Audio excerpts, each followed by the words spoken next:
Good morning to the honorable ministers of the council, members of the media, online and TV 15 viewers, radio listeners via St. Martin Gov Radio 107.9 FM, Telemcell TV Plus, and respective radio stations island-wide. I'm Rolika Roach, and welcome to the live Council of Ministers press briefing for today, Wednesday, September 21st, 2022. At this time, I would like to invite the Minister of Public Health, Social Development and Labor, Omar Otley, to address you. Minister Otley, you have the floor. Thank you, Ms. Roach. Blessed day to the member of the media, my honorable colleague, Deputy Prime Minister, Minister of Rummy, Egbert Durant. I'll be very brief today. Just want to shed some good light on the situation of tourism in St. Martin. As you can see, the CEO of the port and myself recently traveled to Fort Lauderdale, where we met with Carnival Corp and Princess Cruises, in which they have expanded the size of the ship to accommodate 4,300 persons from 2,500. And they are also looking to increase sales to St. Martin. So this is a positive note for the economy for Phillipsburg. We look forward to more ships, more calls being brought to St. Martin. We do have a positive outlook on the upcoming season, and we ask everyone to prepare, the vendors, the marketplace, the jewelry stores, to prepare for basically a successful season. With that in mind, I would also like to update VSR related. As of October 15th, the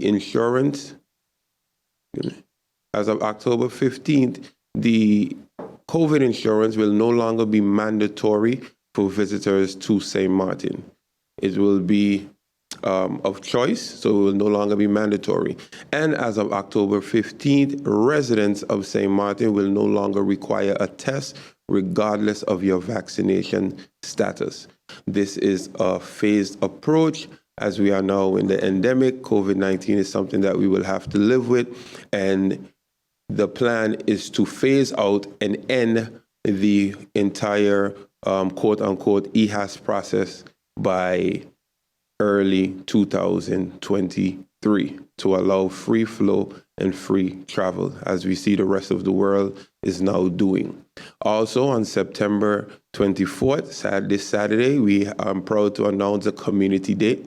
This will be held in Iguana Bay. We will definitely publish it and hope that more persons can come out. This is held by the Community Development of Family and Humanitarian Affairs. I'm very proud of them, the work that we put forward. We had our community day in Dutch Quarter, St. Peter's, and now we are going to do it in Hope Estate. So we hope that everyone can come out, bring your family. Let's enjoy ourselves. Let's learn about various things, social aid, labor requests, and financial aid, whatever it may be. So thank you. I look forward to any questions from the members of the media. Thank you, Minister Otley, for your opening remarks. At this time, I would like to invite the Honorable Deputy Prime Minister and Minister of Public Housing, Spatial Planning, Environment and Infrastructure, Egbert Durant, to address you. Deputy Prime Minister Durant, you have the floor. Good morning to my colleague, Minister Omar Otley, member of the media, representatives of CoM, and a special good morning to the people of St. Martin. Today, I have a few brief updates. As we know, the tropical storm Fiona made landfall near Caribbean islands and has caused quite some damage. Fortunately, we were spared that with some slight rainfall. I want to thank all the staff of the various ESF groups that worked tirelessly in being prepared and also followed everything through and through. Me and the Prime Minister were out in the field, literally following up and checking all the different, PM was checking all the different shelters, and I was busy with the Vrummy staff checking all the different trenches and also making sure that we can avoid flooding. At the end of the day, Mother Nature is inevitable. We have to give thanks that we were spared as an island. We know that we were dealt some serious blows over the last 5 years, Hurricane Irma, Maria, the COVID pandemic, and definitely this was something that we do not need right now as a country, given our circumstances and our economic situation. I do look forward to some of the points that my colleague minister just mentioned in terms of a very good season that is upcoming. And I continue to pray and hope that we are spared this hurricane season yet again, so that we can continue to develop and move forward as a country. I would also like to mention that last week was a great day in St. Martin, where we were able to hand over the 2 towers to the St. Martin Housing Development Foundation. As we know, housing has been quite a challenge on St. Martin for quite some time. One of my main focuses coming into office was not only to focus on public housing, which is the first part of my portfolio, which is Volkshuisvesting in Dutch and public housing in English, but also focus on affordable homes.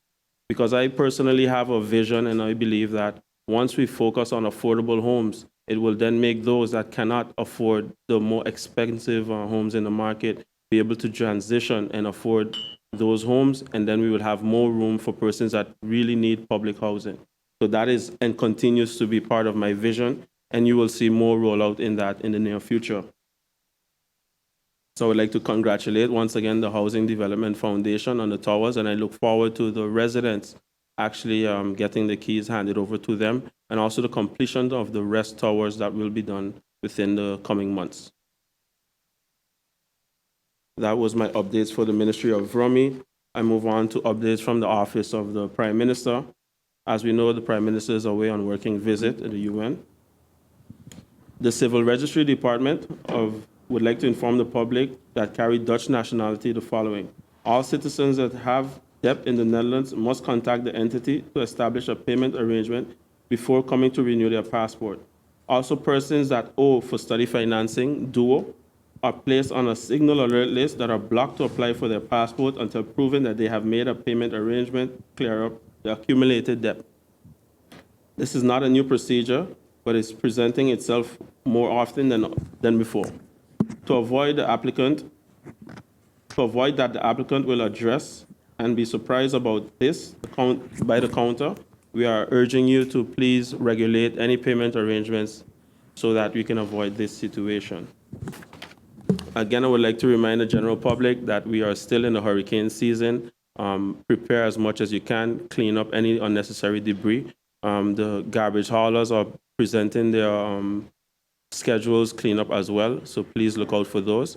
And that will be all for now, Rolika, and I look forward to any questions the media might have. Thank you for the opportunity. Thank you, Deputy Prime Minister Duran, for your opening remarks. If you've just joined us, you are watching the live Council of Ministers press briefing for today, Wednesday, September 21st, 2022. Thank you for joining us. We now move on to the question and answer session. And as we only have one member of the media present, I will allow you to ask your 3 questions one time. Also, please note, I would like to welcome the Honorable Minister of Justice, Anna Richardson, who is only here for questions alone. Bibi, you have the floor. Good morning, Rolika. Thank you, and good morning, ministers. I have a general question, and I'll pose it to the 3 ministers that's here. So I'd like each of you to weigh in. Deputy Prime Minister, since you are in that role as Deputy Prime Minister, the question will be posed to you, but again, I ask for all 3 ministers to weigh in. With the current situation taking place in the Parliament of St. Martin, clearly there is instability. There's a fact where we have a stagnation, we can't move forward. This has been hindering the work of the ministers. Minister Otley has 2 ministries that he's shouldering. How do you see we moving forward? Do you believe it's time to call to dissolve the Parliament of St. Martin? Minister Doran, just about 2 weeks ago, you had to face a motion of no confidence. Parliament wants to send you home because of a report. I'm not going to get into the content of the report, but because of this report, they wanted to send you home. Do you believe, because the Parliament is fully divided, the chair lady has placed her emotions and her personal feelings in front of the civil servants because the law that was supposed to be passed was not handled because she adjourned that meeting? Do you believe, as members of the Council of Ministers who have the right to dissolve the Parliament of St. Martin, should move forward with that? Send them home instead. Thank you, Bibi. I see you're quite passionate in the end there in terms of sending home the parliament. I'll just like to address some of the points that you brought forward. You mentioned that the parliament wants to send me home. I disagree with that because the parliament is represented by a majority, and if that had been the case, then I would be home by now. So with that is concerned, I just wanted to clear that up. Regards to the stability in parliament, I must agree. 9 factions with 15 members of parliament, in my personal opinion, as a St. Martiner, it is shameful. I believe that we should be able to hold one head when it comes out to the greater good. In a radio interview that I had a couple months ago, I think maybe 1 or 2 months ago, I did mention that a lot of things that we see transpiring has nothing to do with work, but more of a personal nature, which I find unfortunate.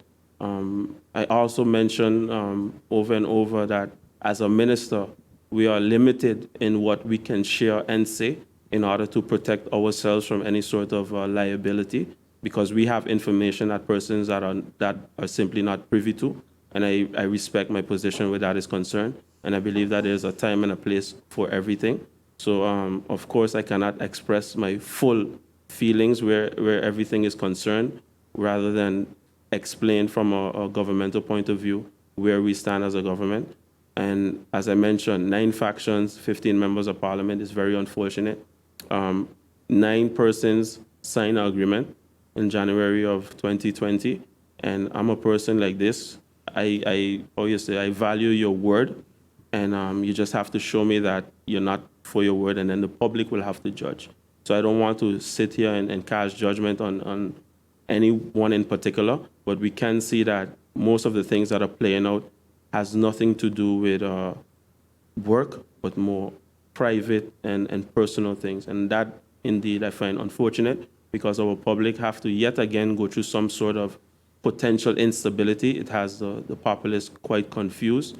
And I look forward to radio interviews where members of parliament and also my colleagues and myself will clarify certain things for the general public, so that they can rest assured that you have a group of committed persons that not only say they love St. Martin with their mouth, but actually show it in their action. Thank you. Thank you, Deputy Prime Minister Duran. Are there any other ministers that would like to weigh in? Minister Richardson, you have the floor. Absolutely. Thank you very much. Good morning to all tuned in, my colleagues, the media, DCOM, and of course the senior citizens. Ms. Shah, thank you for your question. And my answer may come over a bit selfish from the standpoint that I am very much so focused on the finalization of the Rex Positsi regeling, or the police law, and the salary scales. We were successful in completing the function book. I say poor political plays prevents progress, because every time we bring this instability, every time the government structure deteriorates because of these, as my colleague so mentioned, personal reasons, the persons that are affected are the ones that are on the ground. And I speak in particular of those from this ministry, the Ministry of Justice, that for have years been in a position where their personnel matters have gone undone because of this activity. So where is my attention? I cannot necessarily support your position, your perspective when you say, call for new elections, because I'm grateful for every day that I get to push my team to finalize what is necessary, not just for the personnel of the ministry, but also for the community of St. Martin, because of all that has been undone over these years. So I'm grateful for every day that I can wake up and come into this building, come into this office, get on the phone with my staff. And I apologize to a few of them last night that I was having a conversation with, because my attitude from the onset of coming into this position was acting like as though this was my last day, because that has been the phenomenon that we've been following for a number of years, and it has been to the detriment of this country and those who have dedicated themselves. So the Rex Positsi regeling and bezoldiging is currently being reviewed by the CCSU, and I'm praying every day that I can get their advice today so that I can go ahead and push it forward to the Council of Advice. I'm hoping that we can meet all the requests and demands that are necessary and get this thing finalized. Thank you. Thank you, Minister Richardson. Minister Otley. Thank you, Ms. Roach. Ms. Harshaw. Your question was basically answered very much in depth by my other two colleagues, so I won't really go too much into it. I focus. My focus is just to work. I don't get in the political games and the back and forth. I just come and I work. That's all that we can do. We're ministers. We can go home, obviously, we can be fired, but at the end of the day, the actions that we take, the people will hold us accountable. So everyone has their right, everyone has their free mandate, but with all that is promised to the people, all I can say is God bless whoever messed that up, because the people ultimately will hold you accountable. Thank you, Minister Otley. Bibi? I'll ask a follow-up, Rulaika, before I get to my second question. Minister, I understand your passion to get the function book and all the laws passed. But based on what happened last week, I mean, the 12% cut is affecting every single person working in here. And we're looking to get that eliminated. And that was stopped because of somebody's personal agenda. Do you believe when you get that law and you take it to Parliament that it will be handled? What guarantee do you have? The beautiful thing about the fact that the Bazalda King and the Rekeling does not need to go to Parliament. Praise the Lord. So then, with or without this government... Does not need to go to Parliament. Hence the reason that I am pushing for us to be able to get it finalized. Just like the function book, it is signed by His Excellency and my person, and it's done. Praise the Lord. Thank you, Thanks for Minister that Richardson. part of the clarification. Thank you, Minister Richardson. Bibi, second round. Yeah. The second question is, Deputy Prime Minister, you know, you've been the one that have been highlighted the most in this Council of Ministers. And like you said, you were saved by the bell by 8 members of Parliament. What was it like, especially during coalition meetings, to work with MP Heiliger Martin? And I'd like for you to bring that truth out. Was there any pressure on the ministry that things asked for by these MPs that were not granted, that placed you on the hot seat? Were there any pressure placed for example, land or water rights? I just mentioned earlier that as a minister, you have to be careful how you address certain things, so I'll answer you just as that. I must say that what we see that is different, I must say, at least from 10-10-10 to now, is that you have a council of ministers that was actually elected. And a lot of people underestimate that or maybe never really pay attention to it, but it does make a big difference. Why I say that? Over the last 12 years, we've seen different council of ministers where persons maybe haven't even postulated themselves were put there. And based on that, the persons that put them there make certain demands for them to do things. I've heard stories. I was lectured by several previous ministers, previous senior persons in the community before taking up this post. I had a understanding, or I thought I had a understanding of what it takes, especially within the Ministry of Rummy. However, I must say that I did underestimate a lot of individuals and what they can do and the extent that they would go to push their agenda. And I will say here today that indeed, I'm not going to say who, where, or what, but indeed pressure was put to get certain things done. And I'm not going to, again, if I'm going to get in trouble for doing something, let it be on my own accord, let it be my mistake. But I'm not going to go into jeopardizing myself, my career, my name for any individual. And I must say that my mom served this country for quite a number of years as a civil servant and years also as a minister and member of parliament in the Netherlands Antilles. And I'll be damned if I'll mess that up for one individual and their personal interests.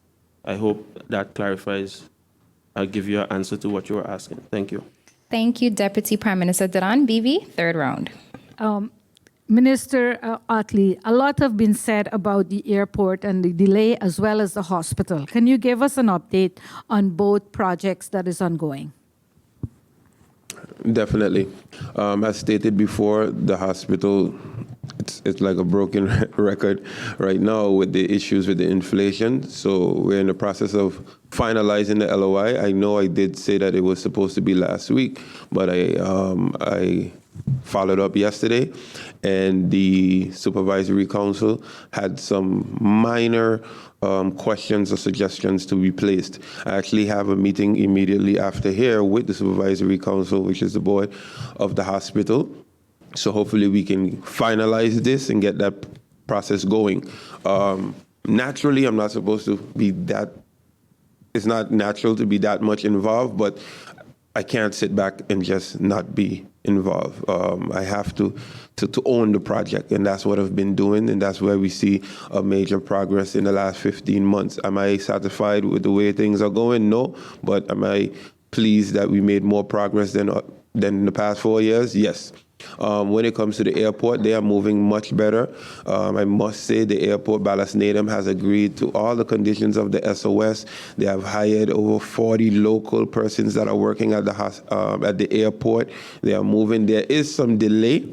We were supposed to be December before taking this post, and now I was told that we can expect March, April 2023. So I hope that this can be the trajectory and it can stay to at least by April 2023. Thank you, Minister Otley. Bibi, final question.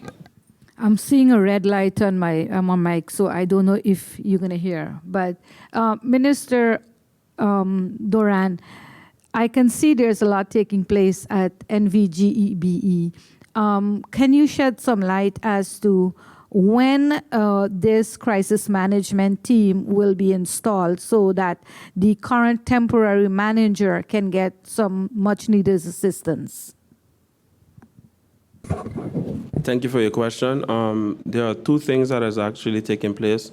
There are there's an investigation taking place as to what happened, and there's also the crisis team, which will help put the company back where it needs to be.